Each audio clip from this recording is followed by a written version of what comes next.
Well, good afternoon. My name is Nathan Stelter. I'm the president here at the Stelter Company, and thank you for joining us for our webinar today, Meaningful Philanthropy in the 21st Century Role of Self, presented by Jen Shang, professor of philanthropic psychology and co-director and co-founder of the Institute for Sustainable Philanthropy.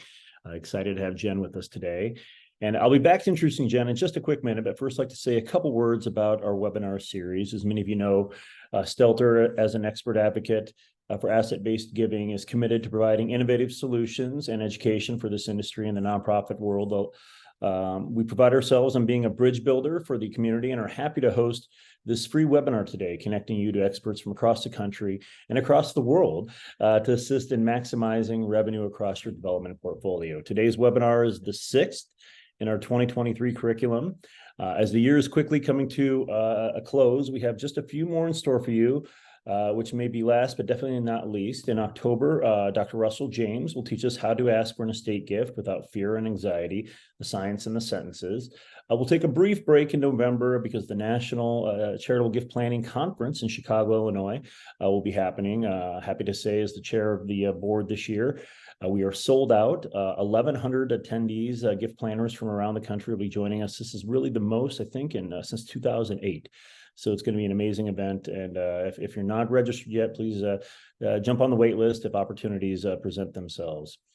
And then we'll finish up the webinar series in December. Phil Purcell will join us to close out the year with planned giving, looking ahead to 2024 and beyond. So you can register for these webinars on our website at stelter.com/webinars. As Jen always does, we'll get invitations out to you as we get closer to those dates. And if you did miss any of the webinars earlier in the year, those are archived there as well. Now back to today's webinar, presenter Jen Shang. Jen is the co-founder and co-director of the Institute for Sustainable Philanthropy. She is also the world's first PhD in philanthropy and only philanthropic psychologist. Jen and I first started really talking deeply, I guess, early on in the pandemic, as I had seen some of her work and was really impressed. And we just had the opportunity to have her in the Stelter offices recently to spend some time with our writing and creative teams. And as her research really has been covered in a variety of areas in the New York Times, BBC, The Guardian, Chronicle Philanthropy, Advancing Philanthropy, and the New York Nonprofit Times. Jen's been published in numerous academic journals, including the Journal of Marketing Research, Marketing Science, Nonprofit and Voluntary Sector Quarterly, and Nonprofit Management and Leadership. Her research has been funded by the Society of Judgment and Decision Making, the National Science Foundation, the Aspen Institute, Corporation for Public Broadcasting, and the Association of Fundraising Professionals, and the Hewlett Foundation.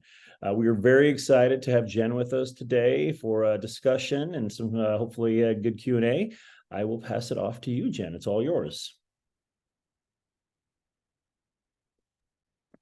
Thank you very much for having me, and thank you very much for the introduction, and thank you all for joining me today in this webinar.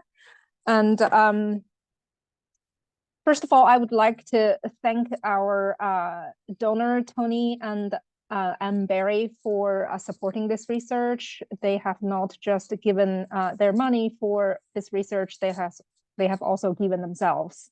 And we have learned greatly from walking the journey of this research with them. And we look forward to continue walking this research into its deeper understanding and into its greater impact. So thanks to Tony and thanks to Anne for supporting this research. I should have this. Oh. Okay, so when we started the research together, we reflected on whether there's a need for philanthropy to grow. And we could have looked around and solicit a lot of statistical results to tell us, yep, there is a need to grow philanthropy. But Tony and I just sit together and asked, is there a need? Yes, there is a need. If anybody disagree, especially from the fundraising community, you do let me know. We don't need to grow philanthropy.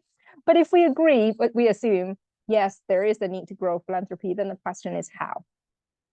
From this research, the very simple answer that we would give is, if we were to grow philanthropy, we need to grow how meaningful each philanthropic experience can be for our donors. And because we only have about half an hour to 45 minutes together, I would suggest that you don't pay too much attention to any jargons that I use. I will need to use jargons just because that's what academics do, but I would encourage you to simply focus on the stories that I will share and try to get whatever insights that you think these stories can offer you. There will be other places that you can read about the research, whether it's from our website, and this is also now currently under review, which will be published into a book if the review process is going smoothly. So there will be other outlets you can use to get much deeper into this research. But for today, for the time we have, I would invite you to focus on the stories. These stories are collected from 40 high and ultra high net individuals from these networks. And they have representations of both female, male, different age representations, and different geographic locations around the world. Really, by interviewing everybody from the sample, we would like to draw a roadmap to answer 3 very specific questions. Where do they start their philanthropic journey? How do they set the direction of their philanthropic journey? And how do they sustain it? So I will leave these 3 questions on the screen for now, if you want to simply write them down to help you take notes if you wanted to. And what I would suggest you to do to both write down the questions. Where do they start? How do they set the directions? And how do they sustain it? Write these 3 questions down, and then perhaps think about a donor that you have been interacting with, ideally someone you have a lot of experience with, so you know a lot about their philanthropic experience. And you try to take a minute to write down what your answers would have been for them. Why did they start their philanthropy? How do they set the direction of their philanthropy?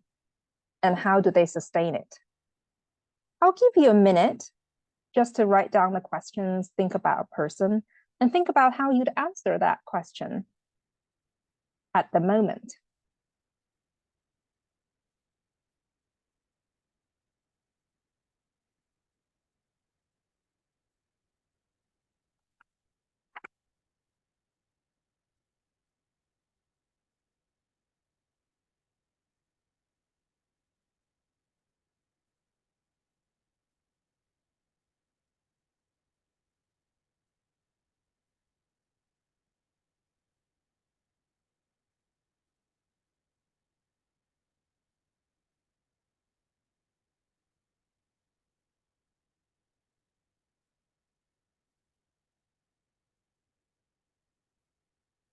Right.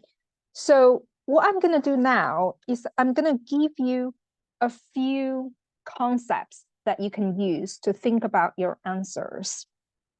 The first concept is what psychologists call psychological ownership. That is when people can feel like they can own something, they can call something theirs. So for example, in the business domain, they could say, oh yeah, real estate is for me, but accounting is not. Healthcare is for me, but hospitality is not. So people can sometimes take ownership of a domain that they do in what they do. In the charitable world, it could be, I have a soft spot for children, but not for nature. Well, for other people, they will say, yep, nature is my thing, but not renewable energy. I only do nature in this particular geographic location. We will also find people for whom the domain doesn't really matter. So if you think about the person you have in mind, do you think this person take ownership in what they do in their philanthropy, as in the domain that they would take ownership of? Or is that somebody who might take ownership over the process used in doing their philanthropy or their business? So for example, some people might say, oh, I run my philanthropy in the same way that I run my business. So for these business-minded people, doing their philanthropy in any other way is just not imaginable. Versus for other people, they take ownership of the fact that their philanthropy and their business are simply different. Trying to convince them that they are the same would be a mountain to climb, and you can't win. So if you think about the people that you are interacting with, do these descriptions ring a bell to the people that you care for? It is completely natural for you to have people who need to own both domain and process. And for other people, they really don't care. If they set up a foundation, they hire a professional to management. They don't need to own the domain. They don't need to own the process, as long as they're told, well, your money is well spent. That's all there is to them in their philanthropy. And obviously, you have a healthy mixture of people for whom maybe for some projects, they need to own the domain. For other projects, they need to own the process. And these things, as you walk with them, you will find that they might be changing. But to have the concept of psychological ownership in our head, what it provides us is it begins to provide us with some building blocks of how to understand people's philanthropic experience. So that is psychological ownership.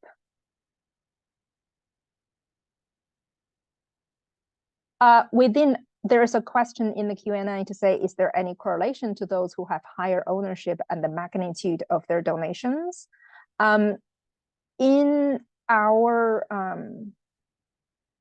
interview set, most of the time we are discussing their substantial philanthropy. So there is all the philanthropic projects that we have discussed that you will see today are quite high in magnitude. However, this does not mean that for philanthropy that is low in magnitude, people don't take ownership.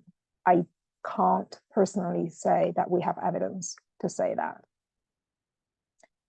So that's psychological ownership. The next concept that we found through this research is what's called moral conviction. That is the attitudes that people perceive as grounded in a fundamental distinction between right and wrong. So what does this mean in examples? Well, for some people, whether they have a soft spot for children or they have always been a nature person, for them, it's not a morally right or wrong answer. That's just who they are. That's what they choose, and they have no moral right or wrong reasons to say what I choose is right and anybody else is wrong, or what other people choose is wrong and what I choose is right. That's just, it's not a moral decision for them. Versus for other people, their choice of domain can be inherently quite moral for them. So if, for example, some people need to choose the domain that would maximize the impact that their money can have, and that is the morally right domain for them to choose. And obviously for these individuals, they would say, well, those domains are not morally right for me. We haven't had anybody in our interview who would go as far as saying, well, they are not morally right for me, and hence they're not morally right for other people. They kind of leave their discussion there. There are other people who don't necessarily own their domains, but instead they own their process. They would say things like, well, this is my philanthropy. I can only do it the way that works for me. And they acknowledge that other people may prefer to do it differently, but how they do it and what they do, they are their ways. They're not my way.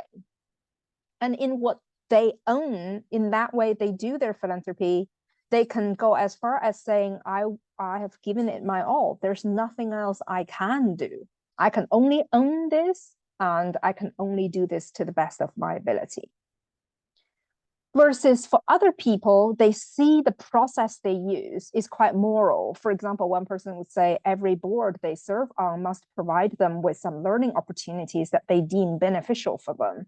And this is a right or wrong approach. If they can't find board services that fit this criteria for them, that's not right, and that's not right for them. So again, you can see people who would fall into taking ownership either with moral conviction or without moral conviction. And there are many different ways that people have chosen to do that. So when it comes to what philanthropy is meaningful, what we found is that the kind of philanthropy that is most meaningful are the kind of philanthropy where people can take ownership of. Whether they attach moral conviction to it is another level in which people can experience meaning, but it's not necessarily relevant for everybody. So if you have your donors, at least now you can begin to put them into a grid, or you can put one donor's multiple different philanthropic projects into these grids. So you can say, oh, for this project, this person is taking ownership of this. And for these aspects that they're taking ownership, can I possibly reinforce their sense of owning these aspects of the projects?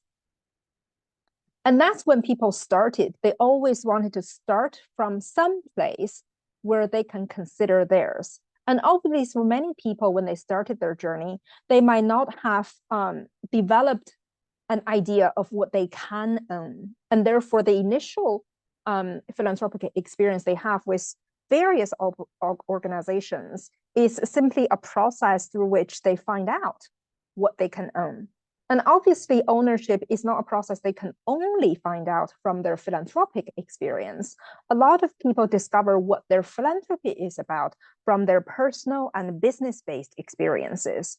But for fundraisers, what is helpful for us to understand of our people is how people experience psychological ownership and how people assign moral conviction, whether it's in the domain of their philanthropy, business, or personal life, because exactly the same process can be applied to all different domains. If we can understand how these processes work in one domain, then it will help us understand how this process works in a different domain.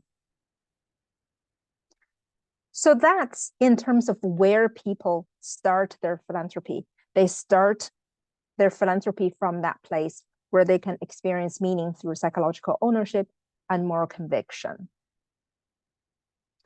In terms of how people sustain the direction of how people discover the direction of their philanthropic journey, what we found is that for many people, their journey of philanthropy is also the journey of how they experience their sense of self, and in particular, essentially morally good self. And this is not to say that this is how they want to project to the outside world. This could be an inside discovery and searching process, as much as learning about how they relate to their society in their interactions with them.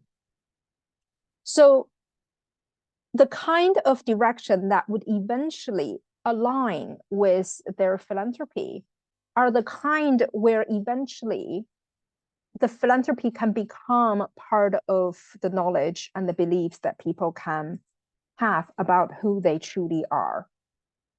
These are the most meaningful philanthropy that people experience. Of course, not everybody's philanthropy is experienced in this way. And of course, not every philanthropic project can offer this level of meaning. But that's how we can discover different ways of caring for what our people would like to experience from their philanthropic journey. What is important, what this suggests for fundraisers, is not to say, oh, we need to find philanthropists who will fit in one box, or we need to change philanthropists into fitting a certain box. Guess what? From our research, I can't tell you any box or any particular way of experiencing philanthropy is the majority way of people experiencing philanthropy. Everybody is different. But what we can learn is what are some of the principles that might be consistent between our philanthropists, so that our framework that we use to understand our philanthropists, these frameworks can be transferred between individuals and between situations. But really what these frameworks offer us is a set of vocabulary to describe our philanthropic experience. So with these vocabularies, we hope you can then support their philanthropic journey better, regardless of which box that you think their experience fit into. For some people, this experience exists in their philanthropy. For some people, this experience exists in their business. For some people, they don't really fit into one box in their business or in their philanthropy because they use this framework primarily into the analysis of their life situations. And all of that, where you land, really doesn't matter. Really, all that matters is, are you asking the right questions to understand where philanthropy fit in their own life's journey? And hence, can you care for them in the way that they prefer to be cared for? So that's about all the jargons that I will be throwing at you, borrowing this one last one. So before I go on to the last jargon, if you want to type any questions in, I'll pause for 30 seconds so you can collect your thoughts and type any questions. And I can think about whether I can address them before we go on to the last portion and start to tell stories.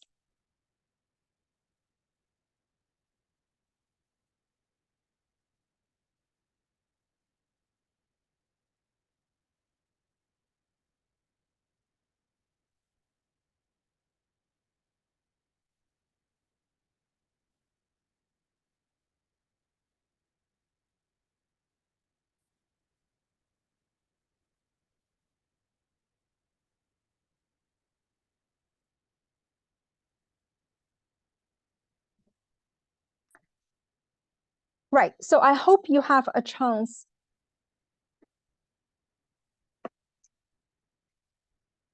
this information is from our research called Meaningful Philanthropy in the 21st Century, the Role of Self. That the executive summary of this research is available from our website. It will be posted later on in later slides. But these are all original research.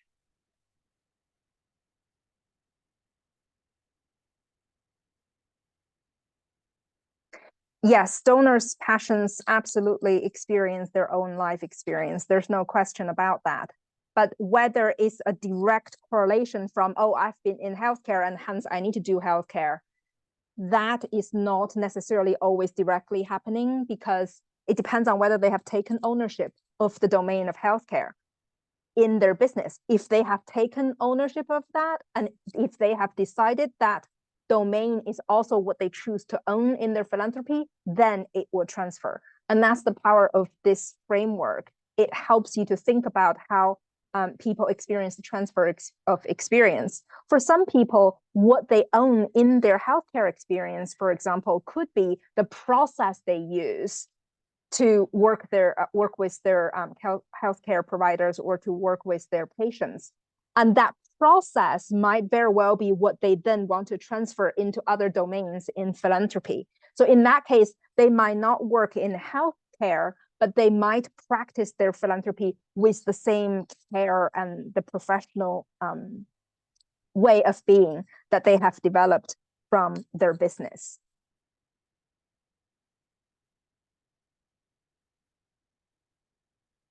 Yes, absolutely. We do need to figure out how they can take ownership and how they can experience it. So one of the ways that people can experience ownership is through identity seeding. So let me define what identity seeding is. So identity seeding is the psychological process in which people willingly allow their sense of self to be morphed in order to achieve the goals they share with a focal community. And I'll tell you a story that illustrates exactly how this process works. But if you look at the chart in the bottom, it talks about what is reflective of what's being most essential for the individual. It can go from the least reflective of the essential self or to the most reflective. Or it can be the least reflective or the most reflective of the essence of the community. Either way, the most meaningful philanthropy is discovered in areas where the philanthropy is both reflective of what's most essential for the self and most essential for the community. So what does this mean? Well, let's look at an example where a philanthropist started his philanthropic journey about 40 some years after he started his business enterprise. I don't seem to be able to advance the slide, Jen. So do you mind to do the honor for now, and then I'll try to see if I can take it back. And another one, please. Okay. So this is a philanthropist experience where he started his philanthropy after he's built, grown, sustained multiple successful businesses. So by the time he comes to his philanthropy, he knows who he is as a moral person, what kind of kindness and caring and compassion that he would like to experience. He brings his personal identity into the mix. He's hardworking. He is thoughtful, determined, a problem solver, enjoying creativity. So these are his personal characteristics. He also brings relational identity with him into his philanthropy, where he works with friends, consult his family, build communities, have working relationships, both in his work life and his philanthropy. So he's brought all of these with him into his interactions with his community, and he's identified an area where they share the same passion, and that's for youth education. So when he was asked what is important for him in his philanthropy, he would say things like,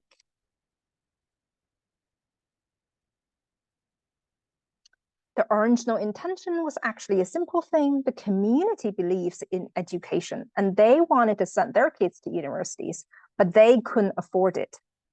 So the first thing we notice about his philanthropy is that he does take ownership.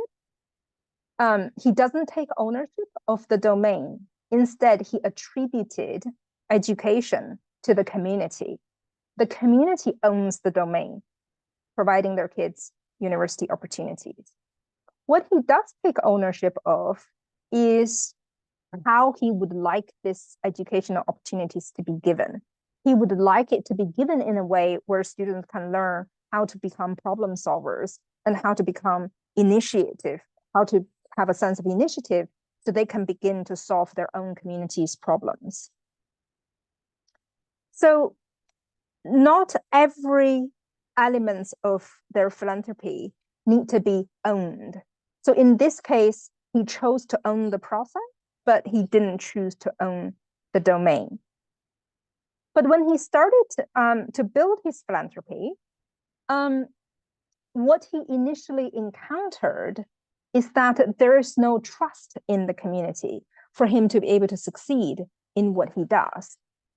So at the very beginning of his philanthropy, he needed to build trust, which was not part of the original domain or part of the original process. So what he had to do is to listen to the community. And when they asked for one school, they fixed 5. When they asked for a clinic, they built a clinic. When they asked for a police station, they lobby the government to give them a police station. They asked for a post office, they give them a post office. And then over and above, we had our community center. So where you see here is, yes, there are some things that he cared about. He wanted to own the process, and the community is owning the domain. But really, in order for this process to work, he will have to take on a lot more from the community to the point where his original intent become a over and above priority for him. So what this is saying is, through a communicative process, what's being the essence of the community and what is being the essence of the philanthropist are continually being morphed to the degree that they will begin to have a lot dialogue and shape each other. How did it happen? Well, it happened through nothing but practically being there every weekend to listen what's in the community. And it's not any kind of listening. He said there is a sense of humility there because in your organization, you're a king. Yet here, you're completely in a mindset that requires extreme sensitivity. So yes, it's time spent, but it is also listening. So taking ownership of listening and morphing what they think, what he thinks to be central and what the community thinks to be central. But this process is not a one-way experience. This philanthropist also said that I benefited from that experience in my organization. There is a mutual benefit in all this because my philanthropic experience shaped me because it got me to understand communities. So yes, identity seeding is a process where the community and the philanthropist begin to gradually take ownership of different aspects of their experience. But identity seeding is never described as a sacrifice or altruistic in the sense that the philanthropist, they always felt there is a benefit to them. And this benefit is not something that is simply experienced in their particular philanthropic domain itself. It transfers to other domains in their lives too. And this is also a process that doesn't only happen in their own personal experience, it happens also around in the community. So at the very beginning, when he started to do his philanthropy, he was seen as a complete alien versus 17 years later, after a very, very long time, in the community that they operate in, they can get girls and boys to meet in the same room. And this is a highly religious community where such thing would not have been thought about. But then the way that he got to this particular way of giving out scholarship is through building trust. So by the time they come together and learn to dance in the same room, they're learning it as a family, not as alien who come and talk to us. So identity seeding is not something that happens in isolation in people's mind. It is something that also happens in the community. And unless the community and the individual's philanthropists, they work together and they both commit and acknowledge the realities that they all live in together, his philanthropy could not have succeeded. And equally, this identity seeding and morphing process doesn't require philanthropists to diminish their own sense of who they are, because as he said, we are who we are and we had access, we were able to do things that the community can't. So unless they work together and they each maximize what they can do best, they can't achieve goals in the community that is not otherwise possible. So this is an example of identity seeding, where a philanthropy started a philanthropic experience, and gradually over time, he negotiated, he learned in the community, he listened, he changed, and this experience not only benefited his philanthropy, helped his philanthropy to be successful and sustainable, but at the same time, it helped him to change the way that he interacts with people in his business and in his personal life. So this holistic experience is how philanthropic experience can become. That's how meaningful philanthropy can become for people. So before I tell any more stories, you're welcome to ask any questions. Who people are, what they take ownership of, what does ownership mean, what do they consider right or wrong? How can we support them? Or any other questions in your mind?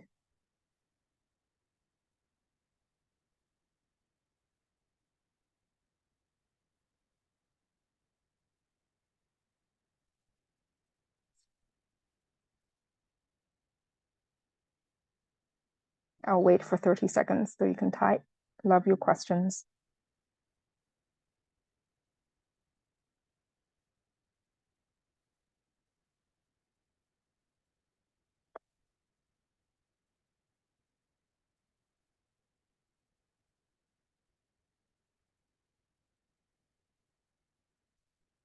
What other things might a philanthropy take ownership of? How do you begin asking deeper questions?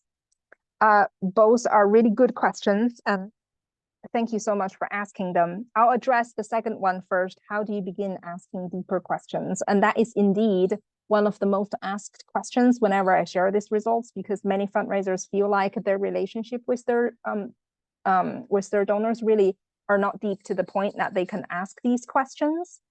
And my suggestion is, because ownership and moral conviction, to a certain extent, what people consider essential to their lives, they are layered questions.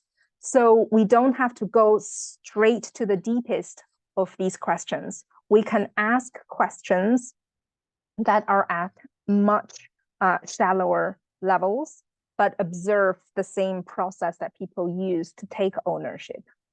I'll read the other two questions, and I'll try to use the next set of examples to address them.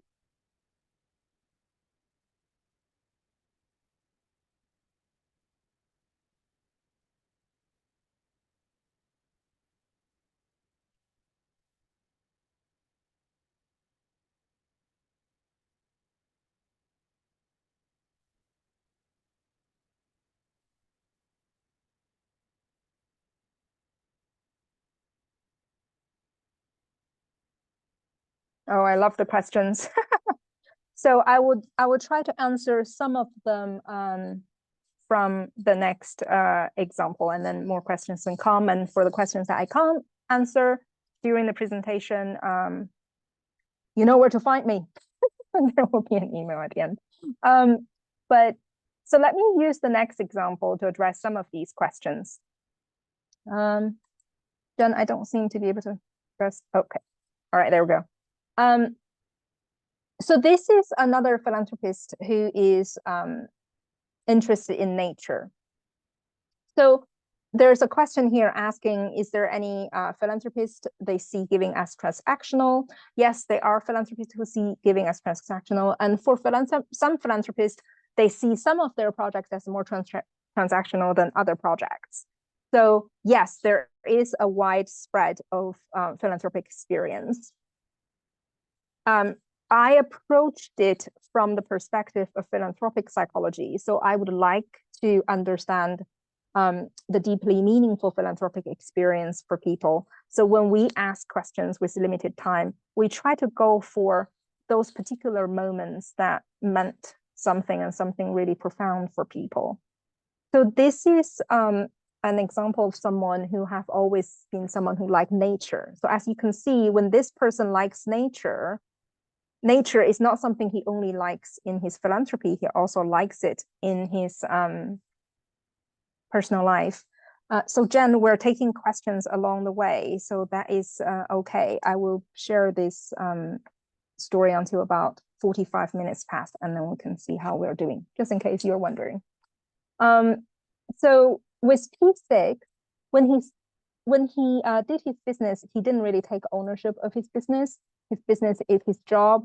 He did it as a job. He accumulated wealth as a job. And when he realized the amount of money he had, that was a surprise. They didn't know that that is the amount of money they were going to have.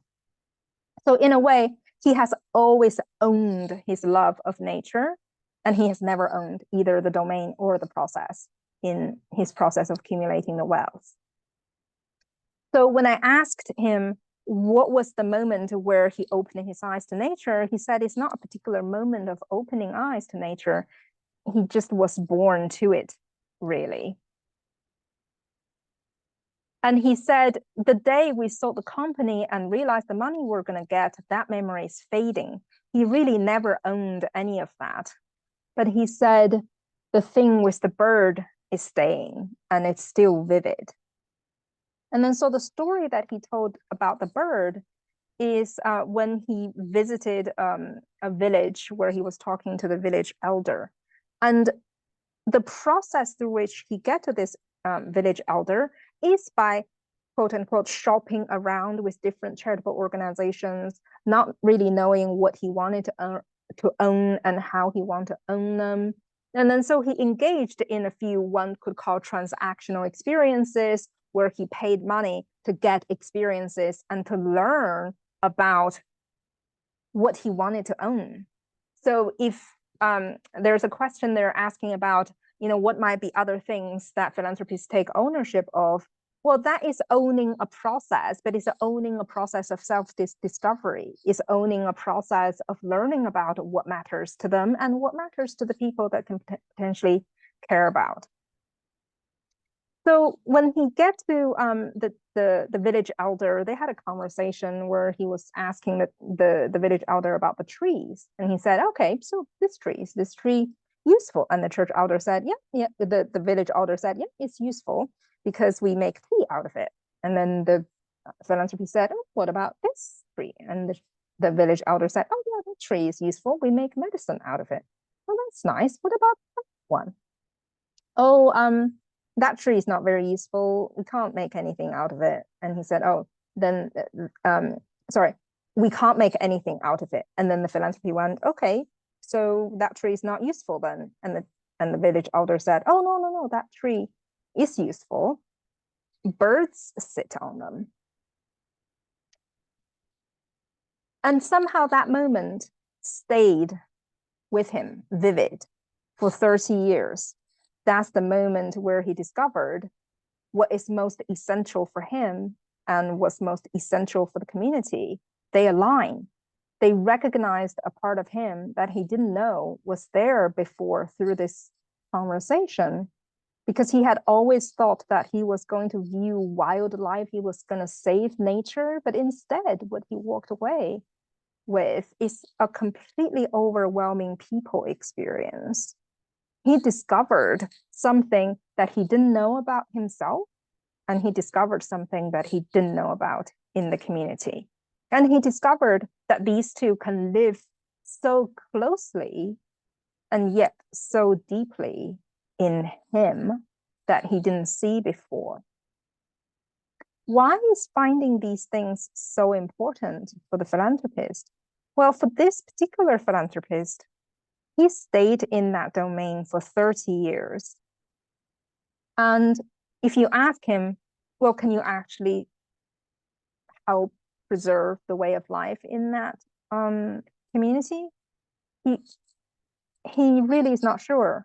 He said you may fight an uphill battle and you may or may not succeed, but for him, who am I if I don't do it? So he's doing it. Yes, it is for preserving the essence of the community, but it is also for preserving a part of him. And he would stand there in the gap, even if he fails, doing both. But that is because that's just who he is. He would fail standing in the gap.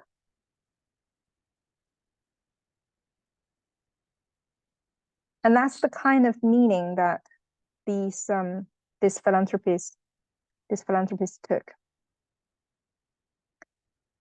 Let me pause there for a moment. I think I answered the transaction question. I answered what other things might be a philanthropist take ownership. I don't know how these things play in estate planning because we never talked about it. But if I were to have a guess, I would say absolutely. It would be very relevant to estate planning. How do you find out what's most meaningful to all your donors? For this particular way of understanding your donors, it's not, it can't be done in a survey. It really has to be done, not just through questions, but through building relationships and try to get to know them. there is no shortcut to develop this way of understanding. The only shortcut I could offer you is when you ask questions and listen to answers, you ask them in a structured way. So now I'll share one last example, because this in a way is the example that's really show the power of philanthropy in our lives. And this is not just something that we discovered with people in their 60s, 70s, and 80s. Here is an example from someone who is only 28. And here, this particular individual, she's a 5th generation wealth inheritor, and she's sharing the experience of being offered the opportunity when she was in her early 20s to go spend time studying at either San Francisco or London or anywhere else with unlimited pocket money, or she could go to Mexico and be a social worker. And she said, there has to be a reason why I made the choice I did, which is to spend the majority of her 20s as a social worker in Mexico. And the reason why he did it, if you read it, it's almost identical to what you saw on the previous slide. I just knew that I wouldn't be able to live myself if I had left them. And for this particular interviewee, she is helping girls who are human trafficked into prostitution. And she just couldn't leave them. But through her philanthropic experience, what she discovered is a sense of purpose in her own life. She said, my purpose is so far beyond just me. It actually brings me comfort that it has nothing to do with me. You know, it's not about me as an individual, but me in a sort of abstract sense of the different hyphenates that I'm made up of. That brings me comfort because it also gives me a sense of identity with the community that I belong to.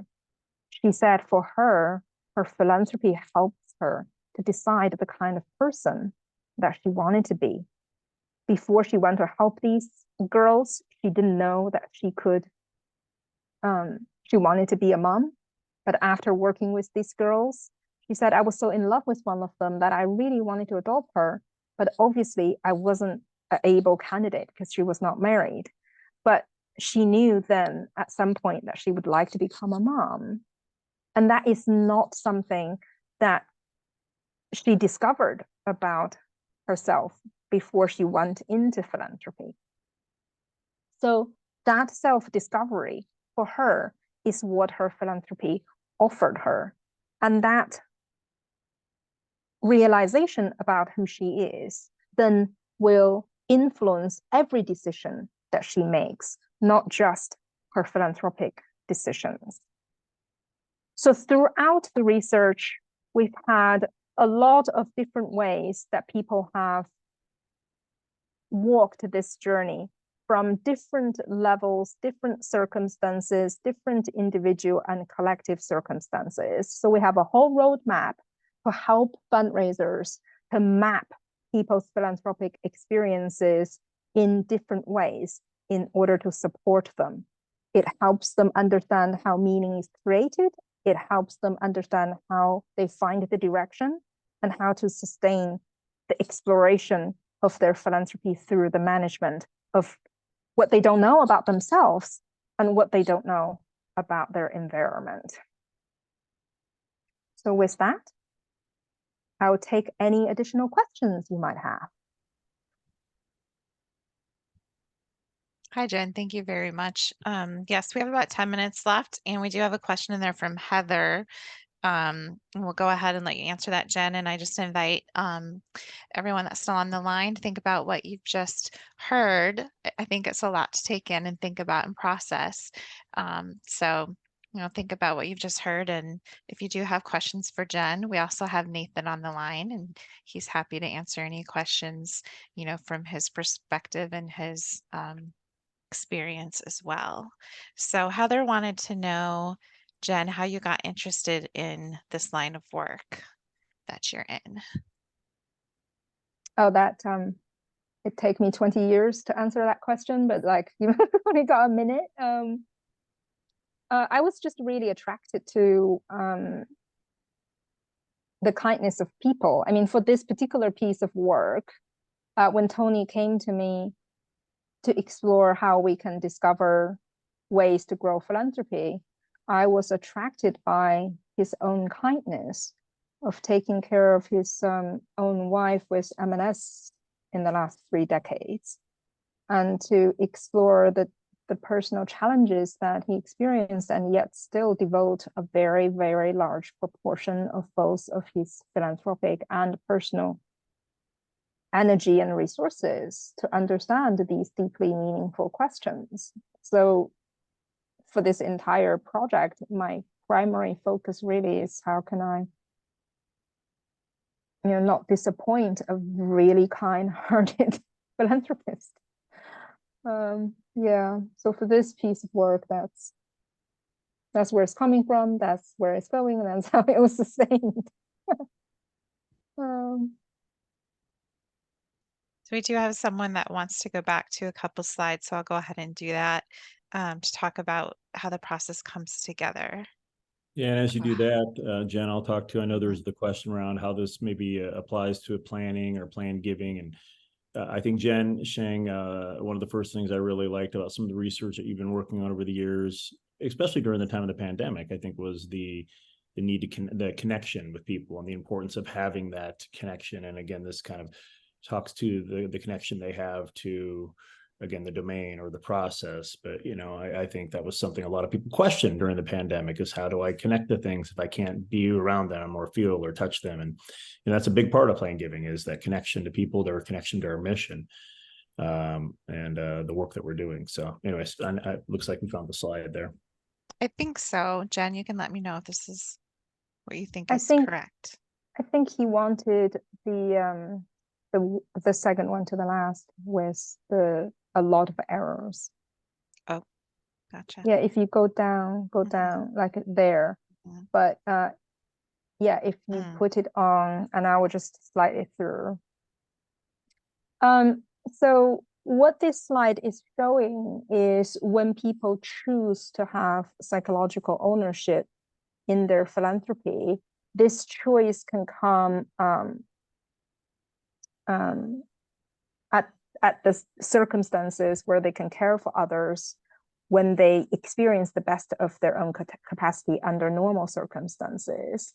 But the circumstances can be increasingly more challenging depending on what they shared. So these can be personal situations under crisis, it could be individual trauma, it could be collective trauma, it could be caring for others until when we can become vulnerable. And it can be caring for others until when we have to change our sense of who we are in order to provide the care that we want to provide for them. And this could also be that we have to care for them into a domain that neither we nor them know. So like all of these process with different level of difficulty, where people experience meaning and how people experience meaning change. And hence, as far as I'm concerned, fundraisers and people who care for people over a long period of time in their philanthropy have large set of opportunities to be able to help people experience meaning, not just in their philanthropy, but in all aspects of their lives. And so really what this research has provided is to help people have a roadmap to help their donors.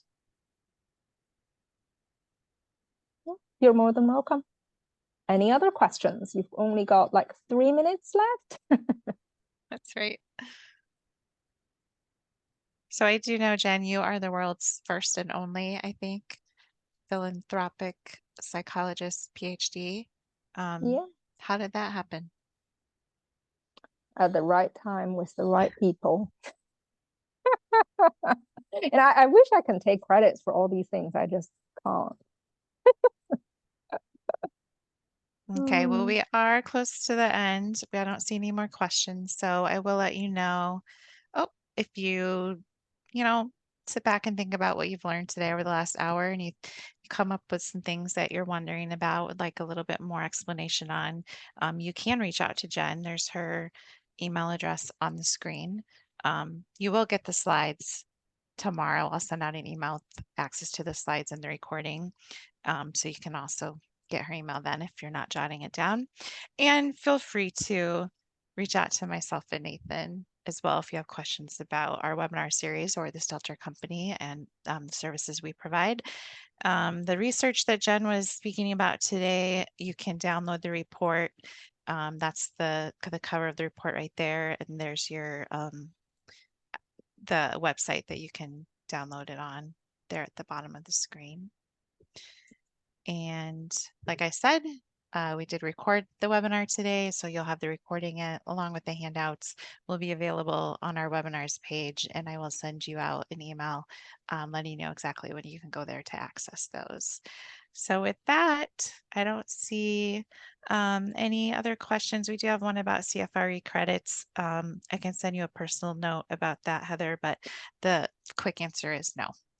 But I can send you an email about how you can get credit for it on your own and the process for doing that. So thanks, Jen, so much for being with us today and spending time with us. You've spent so much time with Stelter over the last couple months, and we very much appreciate your knowledge. And thanks everyone else for being here. Make sure you head to our website to register for our upcoming webinar in October. I think it's coming up pretty soon. Yeah, with Russell James. He's always a draw. So head over to stelter.com/webinars and get registered for that. And we will see you next month. Thanks, Jen. Thanks, Nathan. Bye. Okay, bye-bye.